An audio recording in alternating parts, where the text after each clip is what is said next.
Hi everyone, welcome back to my channel. ಇವತ್ತಿನ ವಿಡಿಯೋದಲ್ಲಿ ನಾನು ಎಲ್ಲಾ ಹೆಣ್ಮಕ್ಳಿಗೂ ತುಂಬಾನೇ ಉಪಯೋಗ ಆಗುವಂತಹ ಒಂದು ಹೋಮ್ ರೆಮಿಡಿನ ನಾನು ಇಲ್ಲಿ ತಿಳಿಸ್ಕೊಡ್ತಾ ಇದ್ದೀನಿ.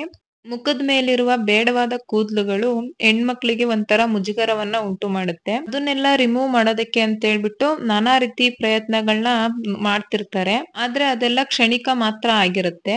ಆ ಕಾರಣಕ್ಕಾಗಿ ನಾನಿವತ್ತು ನಿಮ್ಮ ಫೇಶಿಯಲ್ ಅನ್ವಾಂಟೆಡ್ ಹೇರ್ ನ ಕ್ಲೀನ್ ಆಗಿ ರಿಮೂವ್ ಮಾಡ್ಕೊಳ್ಳಬಹುದಾದಂತಹ ಒಂದು ಸೂಪರ್ ಆಗಿರುವಂತಹ ಹೋಮ್ ರೆಮಿಡಿನ ನಾನು ಇವತ್ತು ತಿಳಿಸ್ಕೊಡ್ತಾ ಇದ್ದೀನಿ.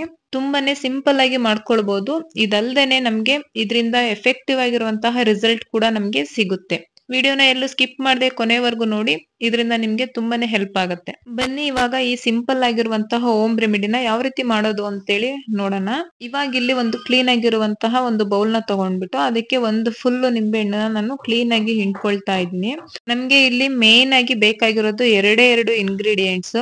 ಅದು ಒಂದು ನಿಂಬೆಹಣ್ಣು ಮತ್ತೆ ಸ್ವಲ್ಪ ಸಕ್ಕರೆ ಬೇಕಾಗುತ್ತೆ. ಇವಾಗ ಇಲ್ಲಿ ಒಂದು ನಿಂಬೆಹಣ್ಣನ್ನ ಫುಲ್ ನಾನು ನೀಟಾಗಿ ಹಿಂಡ್ಕೊಂಡಿದ್ದೀನಿ, ಅದ್ರ ರಸ ಎಲ್ಲ ತೆಕ್ಕೊಂಡಿದ್ದೀನಿ. ಇವಾಗ ಇದ್ರೊಳಗಡೆ ಇರೋ ಬೀಜಗಳ ಅವಶ್ಯಕತೆ ನಮ್ಗೆ ಇರೋದಿಲ್ಲ. ಆ ಕಾರಣಕ್ಕಾಗಿ ಅದ್ರಲ್ಲಿರೋ ಬೀಜನೆಲ್ಲಾನು ತೆಗ್ದ್ಬಿಟ್ಟು ಬರೀ ರಸ ಮಾತ್ರ ಸಪ್ರೇಟ್ ಮಾಡ್ಕೊಳ್ತಾ ಇದ್ದೀನಿ.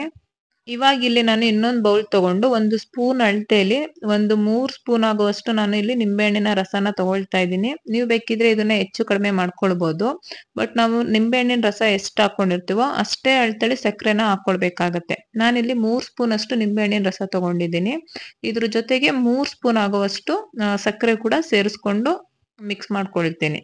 ಈ ಒಂದು ಹೋಮ್ ರೆಮಿಡಿಯಿಂದ ನಿಮ್ಗೆ 2 ಬೆನಿಫಿಟ್ಸ್ ಗಳು ಸಿಗುತ್ತೆ. ಮೊದಲನೇದು, ನಿಮ್ಮ ಮುಖದಲ್ಲಿರುವಂತಹ ಅನ್ವಾಂಟೆಡ್ ಹೇರ್ ನ ಶಾಶ್ವತವಾಗಿ ದೂರ ಮಾಡಲು ಇದು ಈ ಒಂದು ಹೋಮ್ ರೆಮಿಡಿ ತುಂಬಾನೇ ಹೆಲ್ಪ್ ಮಾಡುತ್ತೆ. ಇದಲ್ಲದೆ ನಿಮ್ಮ ಮುಖದಲ್ಲಿರುವ ಡೆಡ್ ಸ್ಕಿನ್ ನ ಕೂಡ ರಿಮೂವ್ ಮಾಡೋದಕ್ಕೆ ಇದು ತುಂಬಾನೇ ಸಹಾಯ ಮಾಡುತ್ತೆ. ಈ 2 ಇಂಗ್ರೀಡಿಯೆಂಟ್ಸ್ ನು ಹಾಕಿ ಕ್ಲೀನ್ ಆಗಿ ಇದನ್ನ ಚೆನ್ನಾಗಿ ಮಿಕ್ಸ್ ಮಾಡ್ಕೊಳ್ಬೇಕಾಗತ್ತೆ. ನಂತರ ಇಲ್ಲಿ ಇನ್ನೊಂದು ಪದಾರ್ಥ ನಮ್ಗೆ ಮೇನ್ ಆಗಿ ಬೇಕಾಗಿರೋದು ಅರ್ಶಿನದ ಪುಡಿ. ಒಂದು ಚಿಟಿಕೆ ಆಗುವಷ್ಟು ಅರ್ಶಿನದ ಪುಡಿನ ನಾನಿಲ್ಲಿ ಸೇರಿಸ್ಕೊಳ್ತಾ ಇದ್ದೀನಿ. ನಾವು ಇಲ್ಲಿ ಅರ್ಶಿನ ಬಳಸ್ಕೊಂಡಿರೋ ಕಾರಣ ಏನಂದ್ರೆ, ಮುಂದೆ ನಿಮ್ಗೆ ಅನ್ವಾಂಟೆಡ್ ಹೇರ್ ಅನ್ನೋದು ಬರ್ದೇ ಇರೋ ರೀತಿ ಈ ಅರ್ಶಿನ ತಡೆಯುತ್ತೆ. ಆ ಕಾರಣಕ್ಕಾಗಿ ಆ ಒಂದು ಮೇನ್ ರೀಸನ್ ಗಾಗಿ ನಾನಿಲ್ಲಿ ಅರ್ಶಿನದ ಪುಡಿಯನ್ನು ಒಂದು ಚಿಟಿಕೆ ಆಗುವಷ್ಟು ಬಳಸ್ಕೊಳ್ತಾ ಇದ್ದೀನಿ. ನಂತರ ಇವಾಗ ಈ ಒಂದು ಮಿಶ್ರಣವನ್ನು ನಾವು ಸ್ಟವ್ ಮೇಲೆ ಇಟ್ಟು ಒಂದು 15ರಿಂದ 20 ಸೆಕೆಂಡ್ಗಳ ಕಾಲ ಇದನ್ನ ಬಾಯ್ಲ್ ಮಾಡ್ಕೊಳ್ಬೇಕಾಗತ್ತೆ. ಇಲ್ಲಿ ನಾವು ಕಡಿಮೆ ಕ್ವಾಂಟಿಟಿ ಯೂಸ್ ಮಾಡ್ಕೊಂಡಿರೋದ್ರಿಂದ ಇದು ಬೇಗನೆ ಕುದಿಯುತ್ತೆ. ಇದು ಬಾಯ್ಲ್ ಆಗಿದ ನಂತರ ಒಂದು ಒಳ್ಳೆ ಥಿಕ್ನೆಸ್ ಆಗಿ ಈ ರೀತಿ ಕನ್ಸಿಸ್ಟೆನ್ಸಿಲಿ ಇದು ಫಾರ್ಮ್ ಆಗುತ್ತೆ. ನಂತರ ಸ್ಟವ್ ಅನ್ನ ಆಫ್ ಮಾಡಿ ಇದು ತಣ್ಣಗಾಗೋದಕ್ಕೆ ಬಿಟ್ಬಿಡ್ಬೇಕು. ಅಂದ್ರೆ ಫುಲ್ ತಣ್ಣಗಾಗ್ಬಾರ್ದು, ಸ್ವಲ್ಪ ಉಗುರು ಬೆಚ್ಚಗಿರ್ಬೇಕು. ಇದು ಸ್ವಲ್ಪ ಬೆಚ್ಚಗಿದೆ ಅನ್ನುವಾಗ ನಾವ್ ಇದನ್ನ ಯೂಸ್ ಮಾಡ್ಕೊಳ್ಬಹುದು. ನಮ್ಗೆ ಎಲ್ಲಿ ಫೇಶಿಯಲ್ ಅನ್ವಾಂಟೆಡ್ ಹೇರ್ ಇರುತ್ತೋ ಅಲ್ಲಿ ನಾನು ಯಾವ ರೀತಿ ಕೈ ಮೇಲೆ ಅಪ್ಲೈ ಮಾಡ್ತಿದ್ದೀನಿ ಅದೇ ರೀತಿ ಒಂದು ಸ್ಪೂನ್ ಸಹಾಯದಿಂದ ಈ ರೀತಿ ಅಪ್ಲೈ ಮಾಡ್ಕೊಂಡು, ಈ ರೀತಿ ಅಪ್ಲೈ ಮಾಡ್ಕೊಂಡಿದ್ ನಂತರ ಒಂದು ಕಾಟನ್ ಬಟ್ಟೆ ಅಥವಾ ಈ ರೀತಿ ಒಂದು ಕರ್ಚೀಫ್ ಸಹಾಯದಿಂದ ನಾವು ಎಲ್ಲಿ ಈ ಒಂದು ಜೆಲ್ ನ ಅಪ್ಲೈ ಮಾಡಿರ್ತೀವೋ ಅದ್ರ ಮೇಲೆ ಈ ರೀತಿ ಕ್ಲೀನ್ ಆಗಿ ಹಾಕ್ಬಿಟ್ಟು ಪ್ರೆಸ್ ಮಾಡ್ಬೇಕಾಗತ್ತೆ. ನೋಡಿ, ಈ ರೀತಿ ನೀಟಾಗಿ ಪ್ರೆಸ್ ಮಾಡಿದ ನಂತರ ಅದನ್ನ ಬೇಗನೆ ಈ ರೀತಿ ತೆಗಿಬೇಕಾಗತ್ತೆ. ನಾನು ಇಲ್ಲಿ ತೋರಿಸ್ತೀನಿ ನಿಮ್ಗೆ ಯಾವ ರೀತಿ ತೆಗಿಯೋದು ಅಂತ ಹೇಳ್ಬಿಟ್ಟು. ನೋಡಿ, ಈ ರೀತಿ ತೆಗಿಯೋದ್ರಿಂದ ನೀವಿಲ್ಲಿ ನೋಡ್ಬೋದು ಅನ್ವಾಂಟೆಡ್ ಹೇರ್ ಎಲ್ಲ ಯಾವ ರೀತಿ ಇದ್ರಲ್ಲಿ ಬಂದಿದೆ ಅಂತ ಹೇಳ್ಬಿಟ್ಟು ಕಾಣಿಸ್ತಿದೆ ಅನ್ಕೊಳ್ತಿದೀನಿ. ಇಲ್ಲಿ ಪ್ಲೇನ್ ವೇಟ್ ಕರ್ಚೀಫ್ ಆಗಿದ್ರೆ ನಿಮ್ಗೆ ತುಂಬಾನೇ ಚೆನ್ನಾಗಿ ಕಾಣಿಸೋದು. ಇದು ಸ್ವಲ್ಪ ಕಲರ್ ಇರೋದ್ರಿಂದ ಸ್ವಲ್ಪ ಕಾಣಿಸ್ತಿದೆ ನಿಮ್ಗೆ. ಇದೇ ರೀತಿ ನಿಮ್ಮ ಫೇಶಿಯಲ್ ಹೇರ್ ನು ಕೂಡ ತಕ್ಷಣನೇ ಬುಡದ ಸಮೇತ ಶಾಶ್ವತವಾಗಿ ಕಿತ್ತು ಬರುತ್ತೆ ಅಂತಾನೆ ಹೇಳ್ಬೋದು. ನಂತರ ನಾವು ಈ ಒಂದು ಮೆಥಡ್ ಅನ್ನ ಫಾಲೋ ಮಾಡೋದ್ರಿಂದ ಆ ಜಾಗ ಅನ್ನೋದು ಸ್ವಲ್ಪ ಉರಿ ಅನ್ಸುತ್ತೆ.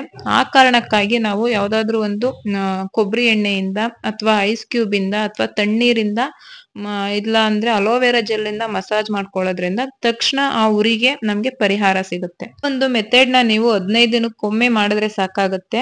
15 ದಿನಕ್ಕೊಮ್ಮೆ ಈ ಮೆಥಡ್ ನ ನೀವು ಒಂದು 4-5 ಬಾರಿ ಮಾಡಿದ್ರೆ ನಿಮ್ಮ ಒಂದು ಅನ್ವಾಂಟೆಡ್ ಹೇರ್ ಅನ್ನೋದು ಶಾಶ್ವತವಾಗಿ ದೂರ ಆಗುತ್ತೆ ಅಂತಾನೆ ಹೇಳ್ಬೋದು. ನಾನ್ ಇವಾಗ ಇಲ್ಲಿ ಇದೇ ಒಂದು ಹೋಮ್ ರೆಮಿಡಿನ ನನ್ನ ಒಂದು ಅಪ್ಪರ್ ಲಿಪ್ಸ್ ಮೇಲೂ ಕೂಡ ಹಚ್ಕೊಂಡು ಅದನ್ನ ರಿಮೂವ್ ಮಾಡಿ ನಿಮ್ಗೆ ತೋರಿಸ್ತಿದೀನಿ. ಎಷ್ಟು ಚೆನ್ನಾಗಿ ಹೇರ್ ರಿಮೂವ್ ಆಯ್ತು ಅಂತ ಹೇಳಿದ್ರೆ ನೀವಿಲ್ಲಿ ನೋಡ್ಬೋದು. ಸ್ವಲ್ಪನೂ ನೋವಾಗಲ್ಲ ಈ ಒಂದು ಹೋಮ್ ರೆಮಿಡಿಯಿಂದ. ನೋಡ್ತಿರ್ಬೋದು ಇಲ್ಲಿ ಎಷ್ಟು ಚೆನ್ನಾಗಿ ಹೇರ್ ರಿಮೂವ್ ಆಗಿದೆ ಅಂತ ಹೇಳ್ಬಿಟ್ಟು. ಯಾವುದೇ ರೀತಿ ವ್ಯಾಕ್ಸಿಂಗ್ ಇಲ್ದೆ, ಥ್ರೆಡ್ಡಿಂಗ್ ಇಲ್ದೆ ನಮ್ಮ ಒಂದು ಫೇಶಿಯಲ್ ಅನ್ವಾಂಟೆಡ್ ಹೇರ್ ನ ನಾವು ಈಸಿಯಾಗಿ ನ್ಯಾಚುರಲ್ ಆಗಿ ನಾವು ಹೇಗೆ ರಿಮೂವ್ ಮಾಡ್ಕೊಳ್ಬಹುದು ಅಂತ ಹೇಳ್ಬಿಟ್ಟು ನಾನು ಇಲ್ಲಿ ತೋರಿಸ್ಕೊಟ್ಟಿದ್ದೀನಿ. ಇದರಿಂದ ಯಾವುದೇ ರೀತಿ ಸೈಡ್ ಎಫೆಕ್ಟ್ ಕೂಡ ಆಗಲ್ಲ ನಿಮ್ಗೆ. ಈ ಒಂದು ಮೆಥಡ್ ನ ಒಂದು 15 ದಿನಕ್ಕೊಂದು ಸಾರಿ ಆದ್ರೂ ಒಂದು 4-5 ಬಾರಿ ಕಂಟಿನ್ಯೂಸ್ ಆಗಿ ಇದನ್ನ ನಾವು ಫಾಲೋ ಮಾಡೋದ್ರಿಂದ ನಮ್ಮ ಒಂದು ಫೇಶಿಯಲ್ ಅನ್ವಾಂಟೆಡ್ ಹೇರ್ ನ ಬರ್ದೇ ಇರೋ ರೀತಿ ನಾವು ನೋಡ್ಕೊಳ್ಬಹುದು. ಇವತ್ತಿನ ಈ ಒಂದು ಹೋಮ್ ರೆಮಿಡಿ ನಿಮ್ಮೆಲ್ಲರಿಗೂ ತುಂಬಾನೇ ಇಷ್ಟ ಆಗಿದೆ ಅಂತ ಅನ್ಕೊಂಡಿದೀನಿ. ಇಷ್ಟ ಆಗಿದ್ರೆ ಪ್ಲೀಸ್ ಲೈಕ್ ಮಾಡಿ, ಮತ್ತೆ ನಿಮ್ಮ ಫ್ರೆಂಡ್ಸ್ ಅಂಡ್ ಫ್ಯಾಮಿಲಿಗೂ ಕೂಡ ಆದಷ್ಟು ಶೇರ್ ಮಾಡಿ.